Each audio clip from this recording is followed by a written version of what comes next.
God's twin family में आप सभी का हार्दिक अभिनंदन है। आप सभी को भक्ति, शक्ति और मुक्ति की प्राप्ति हो। डियर ट्विन्स ऑफ गॉड, बहुत दिनों बाद मैं आपके लिए सेंड रीडिंग लेके आई हूँ। कुछ ऐसे सिनेरियो हुए थे जिसकी वजह से मैं सेंड रीडिंग नहीं कर पा रही थी। कर क्या पा रही थी मैं एक्चुअल आपको बता देती हूँ कि मैंने क्यों नहीं की थी। कि मैंने जो सेंड तैयार की थी तो मैंने सोचा इससे डेली रीडिंग करती रहूँगी, बट बारिश के सीज़न में काफ़ी मॉइस्चर हो गई इसमें, तो ठीक से मूव नहीं हो रही थी। और मैंने सोचा कि चलो कोई बात नहीं, अभी तक टैरो चल रहे हैं, तो बाद में जब बारिश ख़त्म हो जाएगी तब थोड़ा सा इसको ड्राई करके, अभी मैंने इसको ड्राई किया है तब जाके ये रीडिंग के लिए रेडी हुई है। तो जब मैं रीडिंग शुरू कर रही हूँ उससे पहले मैं आपसे ये ज़रूर कहूँगी कि ईश्वर के जिस रूप को मानते हैं उनको याद कर लें, उनका नाम जप कर लें, ताकि आपकी एनर्जी यहाँ पे को और आपके लिए कोई मैसेज मिले, यूनिवर्स कोई मैसेज दें आपको। तो मैं रीडिंग शुरू कर रही हूँ। राधे कृष्णा राधे कृष्णा राधे राधे कृष्णा कृष्णा राधे कृष्णा राधे कृष्णा राधे राधे कृष्णा कृष्णा। मुझे ऐसा लग रहा है कि आपने कोई पैटर्न ख़त्म किया है, आप बिल्कुल ही किसी अलग डायरेक्शन पे चले गए हो। और ये जो अलग डायरेक्शन में गए हो ना, ये आप स्पिरिचुअलिटी में गए हो। आप हो सकता है किसी और तरीके से हो। किसी और तरीके का मीनिंग ये है कि आप जो भक्ति कर रहे थे या ट्विन फ्लेम जर्नी का इनर वर्क कर रहे थे, तो उसमें जैसा आपने इनर वर्क किया था उस इनर वर्क से आपको वैसा रिजल्ट नहीं मिला था जैसा आप चाहते थे। आप चाहते क्या थे, जैसे आपने सुन रखा था कि ऐसे ये स्पिरिचुअल प्रैक्टिस करने से मुझे क्या ऐसा हो जाता है, ये स्पिरिचुअल प्रैक्टिस करो तो एनर्जी में ये फ्लो होता है, ये बेनिफिट होता है, और आपने वो प्रैक्टिस की, बट आपको उस तरीके का रिजल्ट नहीं मिला जैसा आपने बहुत सुन रखा था। तो आपने क्या किया, फिर सोचा कि नहीं, इससे कुछ नहीं होता, मैं ट्रैक चेंज करता हूँ या ट्रैक चेंज करती हूँ। आपने कोई ट्रैक चेंज किया, और ये ट्रैक जो आपने चेंज किया है वो स्पिरिचुअलिटी में किया है। आप आध्यात्मिक जो प्रैक्टिस कर रहे थे उसके अलावा कोई और प्रैक्टिस शुरू की है। और हो सकता है, मुझे ऐसा इंट्यूशन आ रहा है कि बहुत सी ट्विन फ्लेम्स ऐसे हैं जो इस ट्विन फ्लेम जर्नी के साइंस को समझने में उलझे रहते हैं कि इसमें चक्रास हीलिंग क्या होती है, कैसे होती है, इनर चाइल्ड वूंड कैसे हील होता है, क्या होता है, सोल शॉक और सोल मर्जिंग, ये सब क्या हैं, कैसे होते हैं, क्या मेडिटेशन है। ये जो साइंस होता है ना, ये इसमें बहुत ऐसे चांस होते हैं कि न्यू अवेकन डियर फंस जाती है।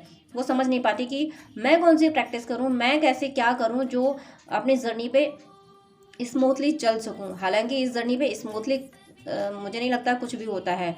वो तब होता है जब हम कंप्लीटली हील हो जाते हैं, तब होता है। लेकिन जब तक हम कंप्लीटली हील नहीं हो पाते हैं तब तक उतार चढ़ाव लगे रहते हैं। फिर भी कोशिश यही रहती है कि किसी तरीके से कुछ ऐसा हो जाए कि हम चल सकें। जैसे भी उतार चढ़ाव आए कोई बात नहीं, कम से कम चल तो सकें ठीक से, क्योंकि इस जर्नी पे चलना ही मुश्किल हो जाता है। तो आप जो भी प्रैक्टिस कर रहे थे उससे आपको वैसा बेनिफिट नहीं मिला जैसा आपको चाहिए था, तो आपने वो सब बंद किए हैं, या आप सोच रहे हो कि ये सब बंद कर दूं, इनसे कुछ नहीं होने वाला। जो भी आपने प्रैक्टिस की हो सकता है आप चक्रा हीलिंग वगैरह कर रहे हो, मेडिटेशन कर रहे हो, और आपको कोई एक्सपीरियंसेस ना हो रहे हो, कुछ आपको खास बेनिफिट नहीं हो रहा हो, तो सोचो कि इससे कुछ होता नहीं है, तो पता नहीं कैसे सब कर लेते हैं। या आप ये भी सोच रहे हो कि कैसे फिर ये जर्नी कंप्लीट होती है जब इसमें चक्रा हीलिंग इतनी मुश्किल होती है, कुंडली एक्टिवेशन इतना मुश्किल होता है, तो फिर कैसे ये जर्नी कंप्लीट हो पाती है। ये तो चक्रा हीलिंग, आपको ऐसा लग रहा है चक्रा हीलिंग कुंडली ये कोई एक जन्म की बात नहीं होगी, फिर कितने सालों लगे रहते हैं तब लोगों की कुंडली अवेकनिंग होती है और ये चक्रा हीलिंग वगैरह सब कुछ होती है।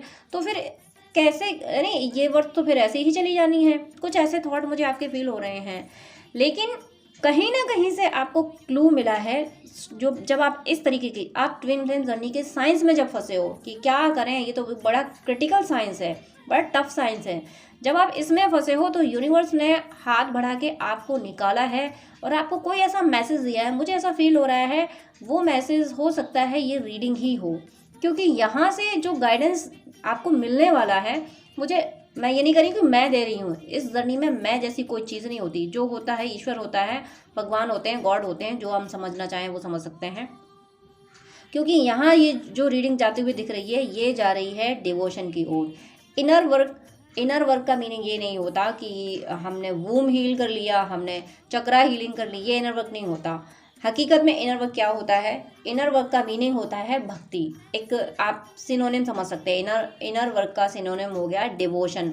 तो जो लोग, जो सोल्स डिवोशन की राह पे चलती हैं, भक्ति को फॉलो करती हैं, भक्ति यानी ईश्वर से कोई रिश्ता जोड़ लिया, ईश्वर के जिस रूप से रिश्ता जोड़ लिया कि ये मेरे ये माता हैं, ये पिता हैं, ये भाई बहन जो भी हैं, अपने काउंटर पार्ट को ही समझ लिया कि ये मेरे तो काउंटर पार्ट मेरा ईश्वर है, ऐसा आपने अगर समझ लिया तो फिर आपको ना चक्रा हीलिंग करनी पड़ेगी, ना मेडिटेशन करना पड़ेगा, और ये इनर चाइल्ड वुंड ये सब कुछ आपको नहीं करना पड़ेगा, ये सब का सब खुद ब खुद होगा। आप सोच रहे होंगे कि ऐसा कैसे पॉसिबल है, क्योंकि आपने तो बहुत सारी प्रैक्टिसेस की हैं, मुझे ऐसा लग रहा है कि आपने बहुत सारी प्रैक्टिसेस की हैं और आप कुछ नहीं हुआ।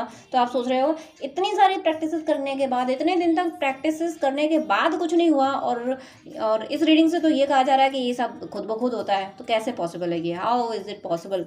तो ये ऐसे पॉसिबल है कि माँ मीरा ने कुछ नहीं किया था, उन्होंने कोई साइंस अप्लाई नहीं की थी कि मैं ट्विन फ्लेम जर्नी में हूँ, या फिर अब आप कह सकते हैं कि माँ मीरा ट्विन फ्लेम थी या नहीं। तो फिर हम सब ट्विन हैं ईश्वर के, हम सब ईश्वर के ट्विन हैं, हम सब ट्विन फ्लेम जर्नी में हैं।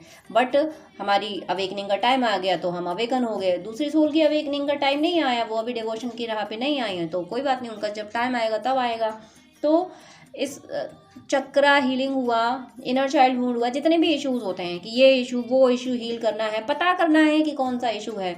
तो डियर, अगर हम पता कर रहे हैं कि मेरे अंदर अब कौन सा इशू है, वो हील करना है, तो आप ये सोचिए जरा कि जब आप ये पता कर रहे हो कि मेरे अंदर कौन सा इशू है, तो आप सर्च क्या कर रहे हो, किधर आपका फोकस है, आपके सबकॉन्शियस माइंड को आप क्या एनर्जी दे रहे हो? आप अपने सबकॉन्शियस माइंड से यही तो कह रहे हो कि मेरे अंदर के इश्यूज ढूंढो, इश्यूज ढूंढो। तो सबकॉन्शियस माइंड क्या करेगा? इश्यूज इश्यूज इश्यूज क्रिएट करता जाएगा, क्रिएट करता जाएगा। यूनिवर्स में भी जितने भी इश्यूज होंगे, जिस टाइप के जितने भी इश्यूज होते होंगे, वो आपकी लाइफ में, आपके थॉट्स में डालता जाएगा, क्योंकि आप उसको कमांड दे रहे हो इश्यूज इश्यूज इश्यूज।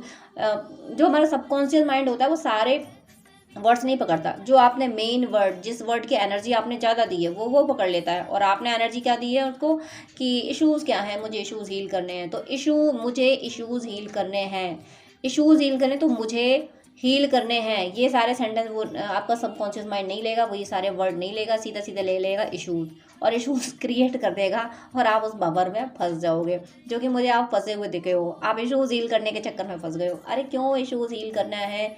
हमारी क्या जिम्मेदारी है? ईश्वर ने इतनी बड़ी सृष्टि बनाई है, उसने चींटी से लेके हाथी तक के भोजन की व्यवस्था की है, सब कुछ इतना किया है। अगर आप साइंस के स्टूडेंट हैं, अगर साइंस का ज़रा सा भी आपको ज्ञान है, तो आपको ये पता होगा कि हर बॉडी सेल से बनी है, एक एक सेल का क्या क्या काम है, सेल में क्या क्या होता है, सेल अपना खुद का काम करती है, खुद एनर्जी जनरेट करती है, खुद उसका पूरा एक सिस्टम बना है कि तुम ये काम करोगे और कुछ बीमारी हो जाती है तो तुम ऐसे फाइट करोगे, तुम ये करोगे। उस सेल के अंदर भी बहुत सारे ऑर्गेनेलीज हैं। अब यहाँ साइंस की बात क्यों आ रही है मुझे नहीं पता, आपको समझाया जा रहा है, भले ही आप साइंस के स्टूडेंट हों या ना हों। मैं सिंपल लैंग्वेज में ये कहूँ कि हमारी बॉडी में जितनी सेल्स हैं, जितने छोटे छोटे अणु, जितने कण हैं, वो भी अपना काम खुद करते हैं। और क्यों करते हैं? क्योंकि उनकी भी व्यवस्था ईश्वर ने की है। जब ईश्वर ने इतनी व्यवस्था की है, छोटी छोटी जो चीज़ें हमें नहीं दिखती अपनी आंखों से, जिनको देखने के लिए हमें माइक्रोस्कोप की ज़रूरत होती है, कुछ चीज़ें तो माइक्रोस्कोप से दिख भी जाती हैं, बट ईश्वर तो हमें माइक्रोस्कोप से देखने से भी नहीं मिलने वाला, वो सिर्फ मिलता है भक्ति से। तो जब ईश्वर ने इतनी बड़ी व्यवस्था कर रखी है, तो फिर हमारे इश्यूज हील करने की व्यवस्था उसने क्यों नहीं करी है? क्यों नहीं करी होगी? वो क्यों चाहेगा कि बेटा तुम परेशान होते रहो? इंसान को परेशान होने के लिए नहीं बनाया गया है, इंसान को बनाया गया है ईश्वर की ओर जाने के लिए, ईश्वर से कनेक्शन स्ट्रॉन्ग करने के लिए, ईश्वर को पहचानने के लिए, अपनी मुक्ति पाने के लिए इंसान को बनाया गया है। इंसान की बॉडी दी गई है एक सोल को।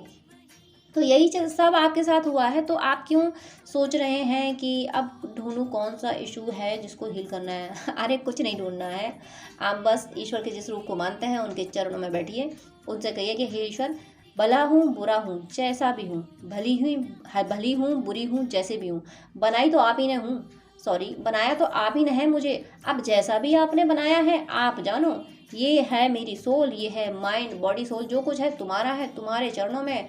तुम चाहो, तुम्हें पता है ना कौन सा इशू मेरे अंदर है, तो आप निकालो, मेरे तो तुम हो, तुम्हें सब कुछ करना है। अब जो भी इशू हो आप निकालो। मैं अगर कुछ जानता हूँ, कुछ जानती हूँ, तो मैं बस इतना जानता हूँ, इतनी जानती हूँ कि मैं तुम्हारे चरणों में बैठी हूँ, अब तुम्हें जो करना है वो करो। आप बस इतना कीजिए तो कि एक नहीं अनगिनत इश्यूज से आप निकल जाओगे। लेकिन अभी आप मुझे इश्यूज के भंवर में फंसे हुए दिख रहे हो। क्यों दिख रहे हो? यही बात है कि अब इस जर्नी में आगे बढ़ना है तो क्या करें, कैसे करें। तो मुझे ये एनर्जी हो रही है ना, ये अभी जो मतलब न्यू अवेकन डीएफपी हो रही है, जो जिनको अवेकनिंग में कुछ मंथ ही हुए हैं, जिनको अवेकनिंग के कुछ मंथ ही हुए हैं, तो अब ये और बहुत सारे अवेकनिंग का जब टाइम आता है, अवेकनिंग हो जाती है, तो डीएफ बहुत सारी वीडियोस देखती है कि ये कैसे होता है, क्या होता है, सब ढूंढते तो अलग अलग। मैं किसी को गलत नहीं कह रही हूँ, लेकिन मैं ये ज़रूर कह रही हूँ सबके अपने अपने एक्सपीरियंसेस हैं, सब अपने अपने एक्सपीरियंसेस शेयर करते हैं और ईश्वर को पाने के अनंत रास्ते हैं। मैं बिल्कुल नहीं कह सकती, मैं क्या, कोई नहीं कह सकता कि ईश्वर को पाने का कौन सा रास्ता सही है, कौन सा गलत है। भक्त की भावना पता नहीं क्या जाग जाए और ईश्वर को पता नहीं कौन सी भावना पसंद आ जाए। तो ईश्वर को पाने के अनेक रास्ते हैं, लेकिन आप जो व्यूअर कंफ्यूज हो रहे हैं कि कैसे क्या करूं और इश्यूज़ को ढूंढ रहे हैं, इश्यूज़ को हील करना तो दूर की बात है, इश्यूज़ को आप पहले ढूंढ रहे हो।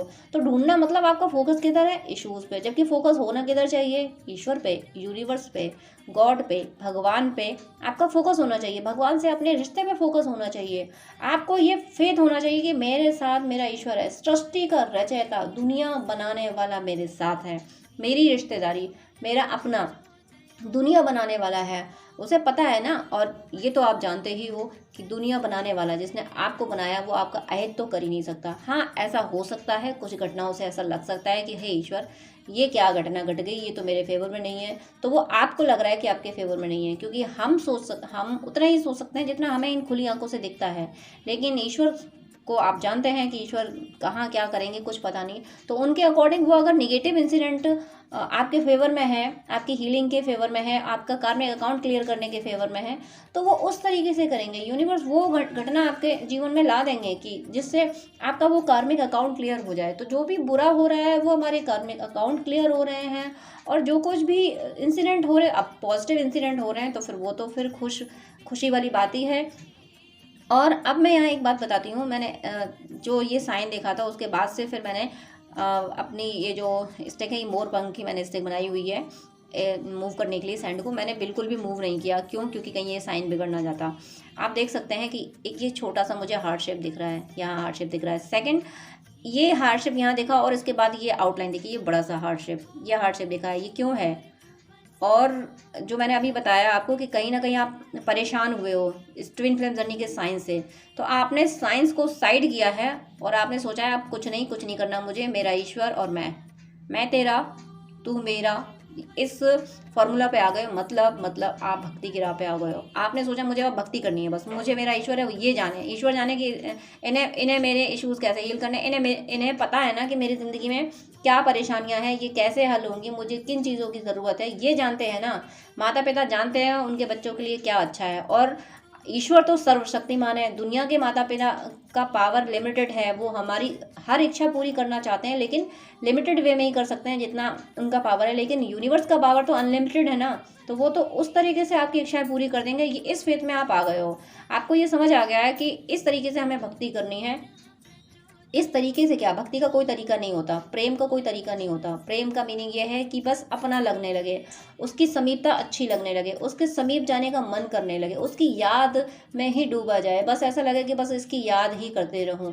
तो यही भक्ति है। अगर आप हर टाइम आपका मन कर रहा है कि ईश्वर का नाम जप किया जाए, ईश्वर को याद किया जाए, अगर आप इतना भी कर रहे हो, भले ही आप नाम जप नहीं कर पा रहे हो और आप अपने काम में फंसे हुए हो और आपके मन में ये चिंता चल रही है कि मैं नाम जप नहीं कर पा रहा, नहीं कर पा रही, मैं ईश्वर को याद नहीं कर पा रहा, नहीं कर पा रही, तो ये जो चिंता चल रही है ना, ये चिंता भी भक्ति है। क्योंकि काम आप कर रहे हो लेकिन दिमाग में स्ट्रेस क्या चल रहा है? ये जो स्ट्रेस है ना, ये वाला स्ट्रेस कि मैं भक्ति नहीं कर पा रहा, कर पा रही, मैं पूजा नहीं कर पा रहा, कर पा रही, मैं ईश्वर को याद नहीं कर पा रहा या कर पा रही, मैं ईश्वर का नाम नहीं ले पा रहा या नहीं ले पा रही, तो ये जो चिंता चले, ये जो स्ट्रेस है, ये अब स्ट्रेस नहीं रह गया, ये भक्ति बन गया। क्योंकि ये दुनिया का स्ट्रेस नहीं है, ये आपने स्ट्रेस ले रखा है, अपने ईश्वर से दूर है, तो उस ईश्वर से दूर होने की विरह पीड़ा आपने ले रखी है। और ईश्वर से दूर होने की जो विरह पीड़ा है वही भक्ति है। तो आपने सारे साइंस को साइड किया है। हो सकता है, मुझे ऐसा लग रहा है कि अब आप मेडिटेशन भी नहीं करना चाहते, आपने मेडिटेशन भी छोड़ दिए हैं, सब छोड़ दिए हैं,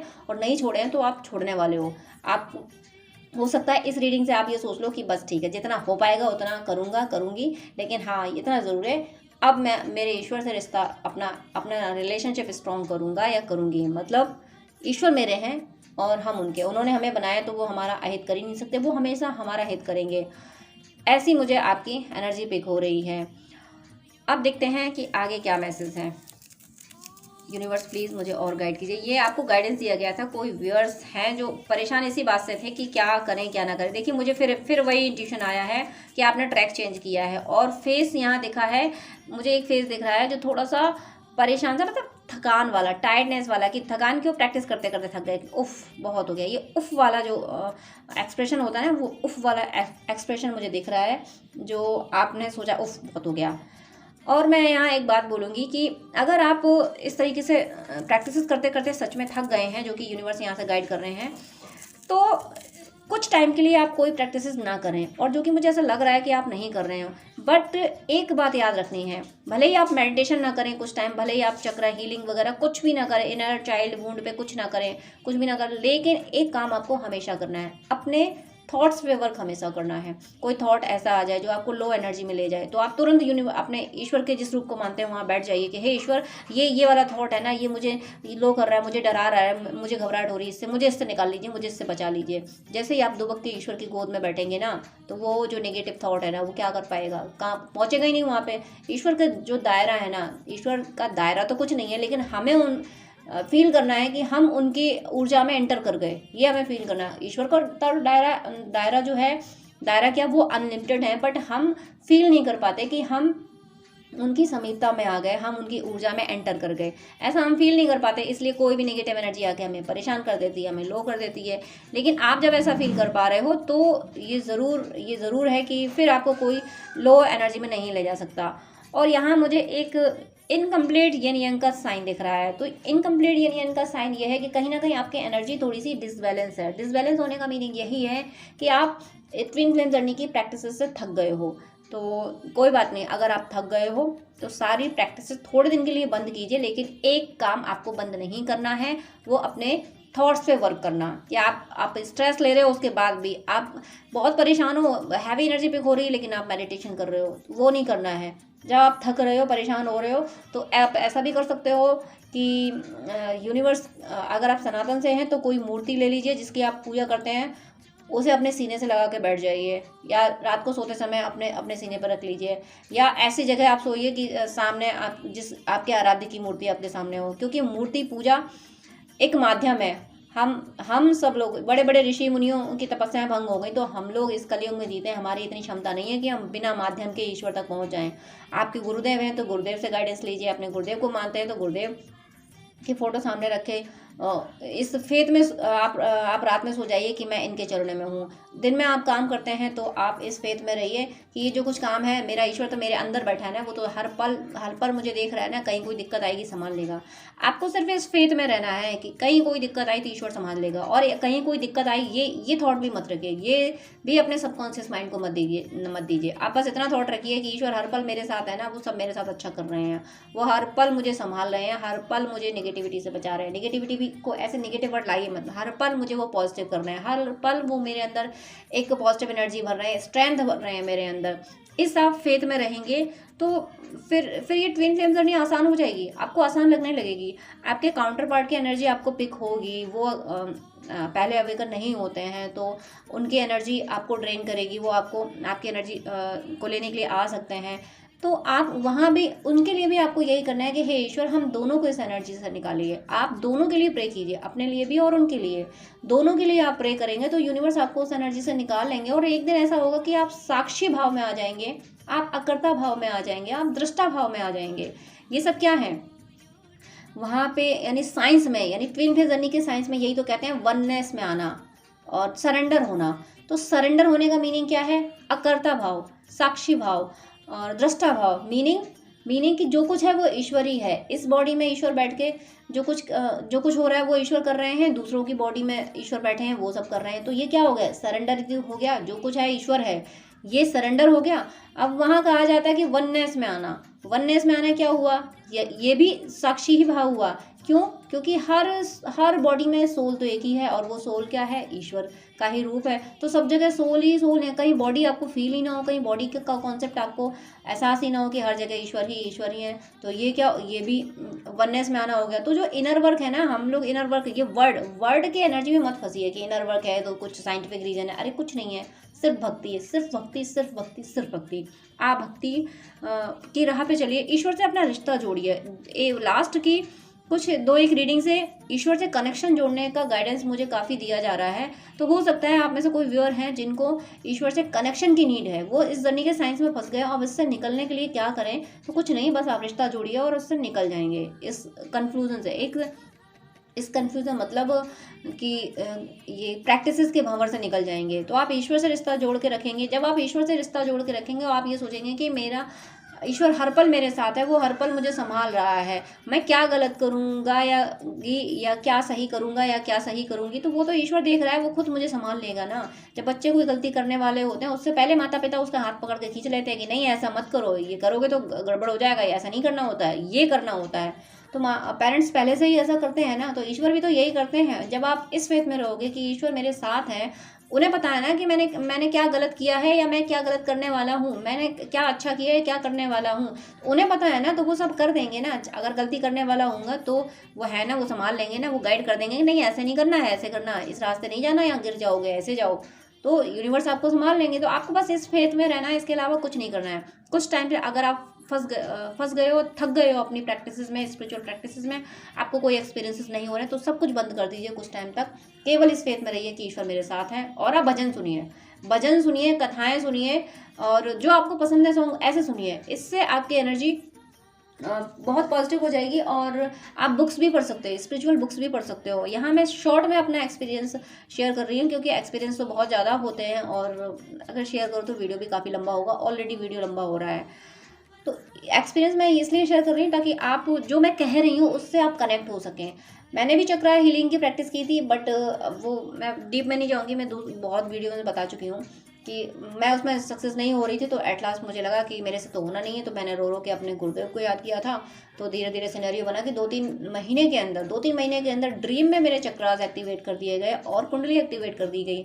इनर चाइल्ड वुंड की प्रैक्टिस तो मैंने की ही नहीं थी। मैंने सोचा ये होता क्या है, मेरे से तो नहीं होना है, क्या प्रैक्टिस होनी है। और जो यूट्यूब पे मैं प्रैक्टिस देख रही थी इनर चाइल्ड वुंड की, तो वो मुझे पसंद नहीं आ रही थी। क्यों पसंद नहीं आ रही थी? उनमें पहले ये बताया जाता था कि आप फील करो कि आप एक जाल बच्चे हो और एक जाल में बंद हो, फिर धीरे धीरे वो जाल हट रहा है, छूट रहा है। तो मुझे ये लग रहा था कि मैं यही क्यों फील करूँ कि मैं जाल में बैठी हूँ। अरे मुझे ये फील ही नहीं करना। मुझे तो जब इनर चाइल्ड वुंड हील करना है, तो मुझे तो बस हीलिंग ही सोचनी है, मुझे तो मुक्ति ही सोचनी है। फिर मैं क्यों सोचूंगा मैं किसी जाल में बंद हूँ। तो मुझे नहीं पता चला कि कब क्या कैसे हुआ। एक बार बस शुरुआत में मैंने मेडिटेशन किया था, तो बस ऐसे आंख बंद करके बैठी, मेडिटेशन नहीं कर रही थी, मैं भगवान को याद कर रही थी, अपने केशव जी को याद कर रही थी।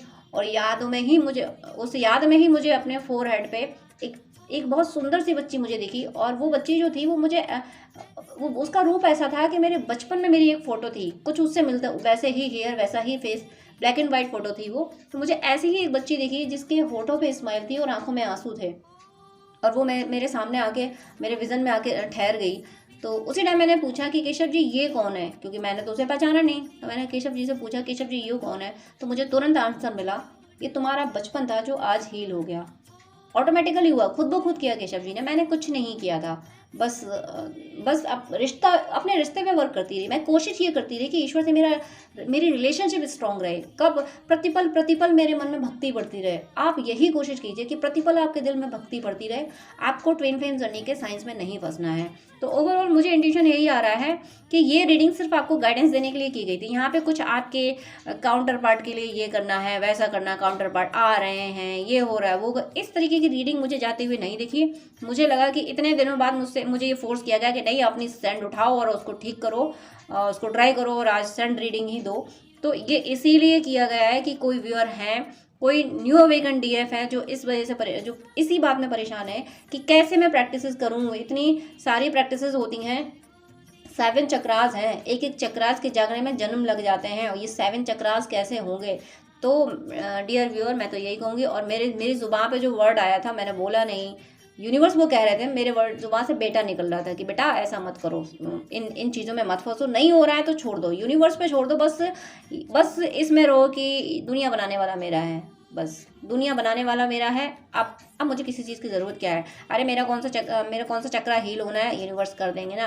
अब मेरे अंदर कौन सा इशू है, ये तो मेरे ईश्वर जानते हैं ना, वो निपटा देंगे ना उस इशू को। मैं निपटाने की कोशिश करूँगी या करूँगा तो कितना वक्त लग जाएगा, जो कि हम करते ही आए हैं और नहीं सफल हुए हैं। और ज़रा सोचिए कि ईश्वर निपटाएंगे उस इशू को तो कितने सेकंड लगेंगे, सेकंड भी नहीं लगना, एक पल से भी कम टाइम में, मिली सेकंड में से भी कम टाइम में यूनिवर्स आपके उस इशू को हील कर देंगे।